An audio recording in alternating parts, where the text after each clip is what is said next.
Mélissa, propriétaire cabane à sucre Érable Rouge. En fait, nous, on fait des sentiers de patinage en forêt l'hiver et surtout la culture du safran l'automne. En fait, le safran, ça fait 3 ans que nous, on a des champs ici à l'Érable Rouge. Moi, j'ai été élevée sur une ferme pas très loin d'ici de l'Érable Rouge. Donc, mon père il avait des terres, on avait un ranch quand j'étais petite là, avec des chevaux et des vaches, tout ça. J'ai connu l'agriculture étant jeune. En fait, un peu comme tous les agriculteurs, je pense qu'on écoute la semaine verte à la télé. Et puis, un jour, j'ai vu un reportage et puis j'étais un peu tombée en amour parce que c'est quelque chose de particulier. Donc, je me suis dit, c'est sûr que je veux cultiver du safran. Fait que c'est comme ça que c'est arrivé. En fait, la première année, c'est l'année d'implantation, donc c'est l'année la plus difficile parce que, tout est manuel là, pour le safran. Il faut vraiment tout planter manuellement. Il n'y a aucune machine qui existe pour ça. Donc, le plus difficile, c'était de semer. Moi, je fais toujours les choses un peu extrêmes. Donc, 1000 bulbes, j'en avais pas assez. Fait que je suis allée avec 10 000 bulbes. 10 000 bulbes, c'est long, là, tout planter à la main. Il faut faire des buttes parce que, idéalement, le safran, ça prend pas l'humidité. Donc, en ayant des buttes, on s'assure qu'ils ne soient pas dans l'eau. Ça, c'était la première année. Puis la première année aussi, ta récolte est peut-être moindre que les autres années. Donc, ton rendement, il n'est pas beaucoup pour tout le travail que tu as fait la première année, mais tu as la récompense les autres années d'après. Ce qui est le fun avec le safran, c'est qu'à chaque année, il fait des bébés. Donc, la safranière qui est partie de 10 000 bulbes, 3 ans plus tard, aujourd'hui, je crois que j'en ai environ 40. Pas 40 000 productifs parce qu'il y a des petits bébés, puis le temps qu'ils grossissent, ça prend un certain calibre de grosseur avant de faire des fleurs. Mais je dirais que j'ai au moins 20 000, là, 25 000 bulbes actuellement qui font des fleurs sur les 10 000. Cette année, moi, j'ai été chanceuse. J'ai eu une super de belle récolte. Je suis contente. J'ai eu 17 000 fleurs exactement. Donc, 17 000 fleurs. Le safran, ça prend entre 150 et 200 fleurs. Je dirais peut-être plus 200 même pour faire 1 gramme. Donc, pour mon 17 000, là, j'ai quoi, à peu près 80 grammes de safran, là, tout dépendant le poids de mon safran. Pour faire du safran, là, ça prend beaucoup de fleurs pour faire du safran. Donc, c'est vraiment en grammes. Moi, ici, souvent, je vais le vendre en quart de gramme parce que les gens ne le connaissent pas. Les gens ils croient encore que le safran, ça ne se produit pas au Québec. Ils sont même surpris de ça. J'ai fait un voyage en France là, pour me renseigner sur la culture, là, pour en apprendre beaucoup puis être meilleure pour mes 2 années suivant l'implantation. Puis même eux, ils disaient que nous, au Québec, on avait vraiment un bon climat pour ça à cause de la neige. Vu que l'hiver, la neige, elle couvrait nos champs, ça protégeait nos bulbes, puis eux, ils étaient comme un peu jaloux de notre neige là, pour ça. Là. C'est en Iran, je crois, qu'il y a le plus de production de safran actuellement. 1 gramme, c'est 50 $. C'est 150-200 fleurs environ. Sauf qu'avec un pistil, qu'on appelle, là, ce qu'on récolte sur la fleur, avec un pistil, on peut calculer 1 pistil par repas quand on fait à manger. Donc, dans un pot, on a plusieurs repas. Là. Quand on dit 150-200 fleurs pour 1 gramme, on a l'équivalent de repas pour 150-200 personnes.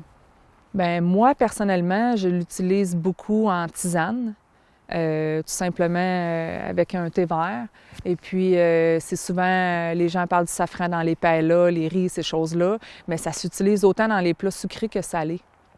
Je ne fais pas tellement de cuisine avec le safran parce que moi, je suis seule, donc je ne fais pas des gros repas, mais c'est pour ça que moi, je le consomme en tisane. Moi, j'ai mes produits à la boutique. L'hiver, avec la saison de patinage en forêt, je l'offre au petit casse-croûte là, comme tisane, dans le fond. Fait que les gens ils peuvent l'expérimenter avant de l'acheter. Quand on va au champ, on récolte la fleur. Et puis d'ailleurs, il faut y aller à chaque jour parce que la fleur a vie de 24 à 48 heures. Donc, beau temps, mauvais temps, pluie, vent, on doit être au champ et c'est l'automne. Donc, la météo n'est pas toujours idéale pour ça, mais on n'a pas le choix, là, c'est à tous les jours. Et puis, Faut vraiment juste récolter la fleur manuellement. Et puis, une fois récoltée, on rentre à l'intérieur, on extrait le pistil. Moi, je le fais à la pince à cils là, pour ne pas contaminer mon safran. Et puis, la fleur, je la fais sécher, mais actuellement, il n'y a pas beaucoup de débouchés là, avec la pétale pour faire avec, mais je ne veux pas l'acheter, donc je la fais sécher pour la garder, puis à un moment donné, quelqu'un va pouvoir s'en servir.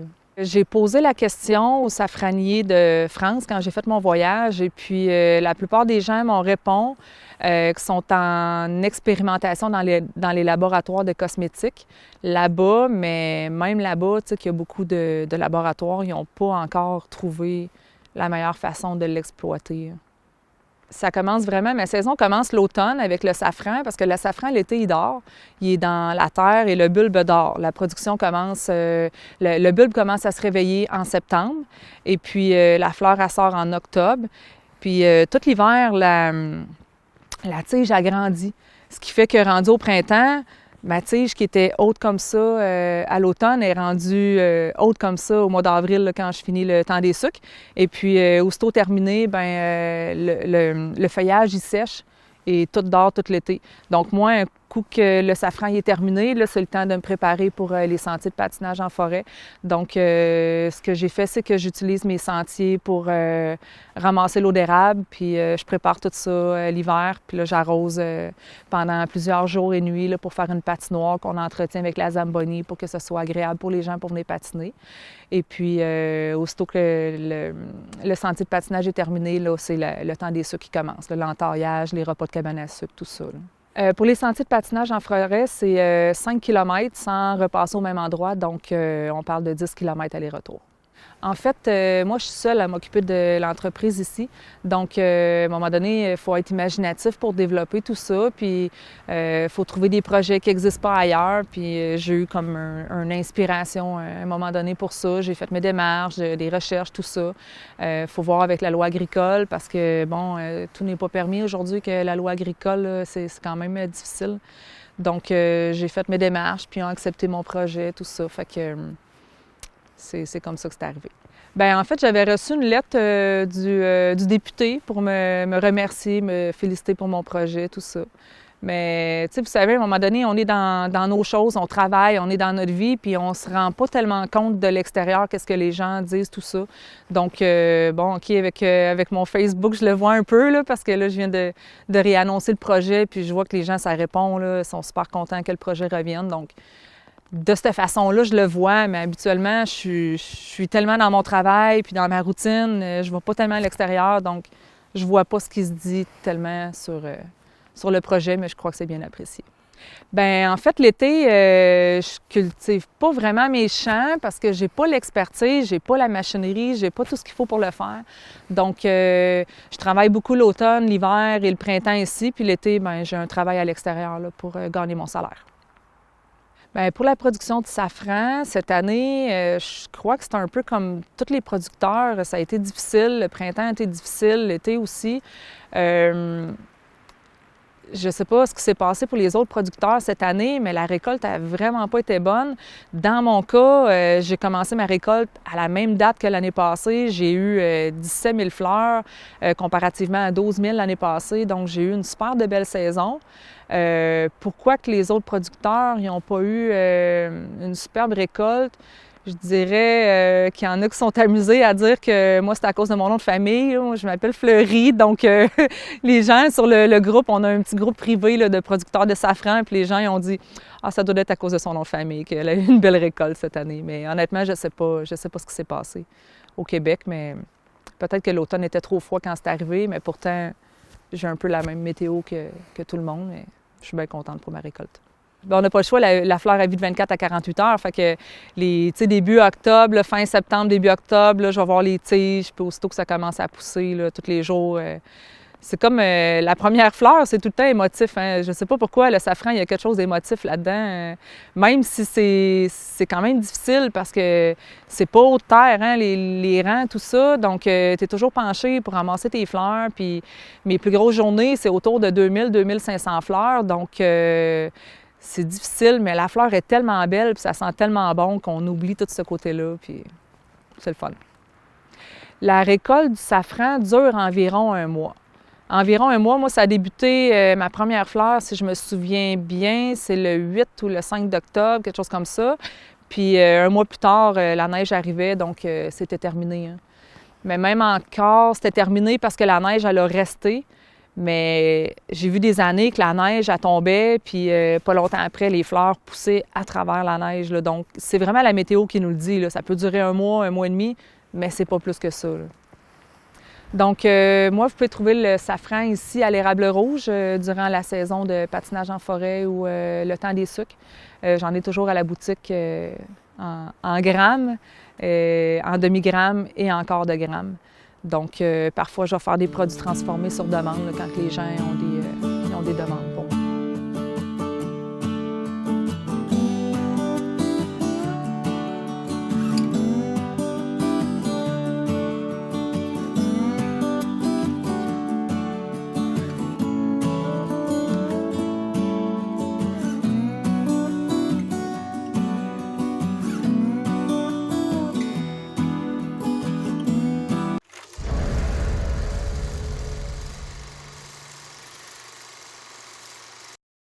Le diagnostic d'une atrophie cérébrale, pour moi, ça a été vraiment... J'ai vraiment perdu le contrôle. Je suis juste sortie dehors en courant. J'ai laissé mon bébé avec une dame qui était là. À l'extérieur, j'ai appelé mon conjoint et je pleurais toutes les larmes de mon corps. Puis tout ce que je disais, c'est il va être handicapé toute sa vie. Il va être handicapé toute sa vie. Il ne marchera pas, il ne mangera pas, il va être handicapé toute sa vie. Puis mon conjoint m'a dit, ben, est-ce que tu vas l'aimer moins? Ben, je dis, ben non. Ben, est-ce que ça change quelque chose? Ben non, pas vraiment. Zara, c'est la petite sœur de Sébastien. Elle a 5 ans. Elle est... c'est un enfant absolument merveilleuse. Elle fait tout pour son frère. Et elle est super fière de son frère. À tous les amis qu'elle rencontre, elle va toujours dire, Sébastien, c'est mon frère. Il est handicapé. C'est toujours ces mots-là qu'elle va dire, puis là, elle va expliquer aux enfants, aux autres enfants. Il peut pas marcher, il peut pas manger, mais il est super content de voir des amis. Notre besoin immédiat, c'est le fait que Sébastien a besoin d'avoir une maison qui est adaptée pour ses besoins. Et nous, malheureusement, on habite dans une maison qui est sur 2 étages. Et les soumissions qu'on a reçues des contracteurs s'élèvent à au-dessus de 70 000 $, que nous, on n'est pas en mesure de défrayer les frais immédiatement. Ben, en fait, pour 2 raisons. La première, c'est que je suis aux études à temps plein.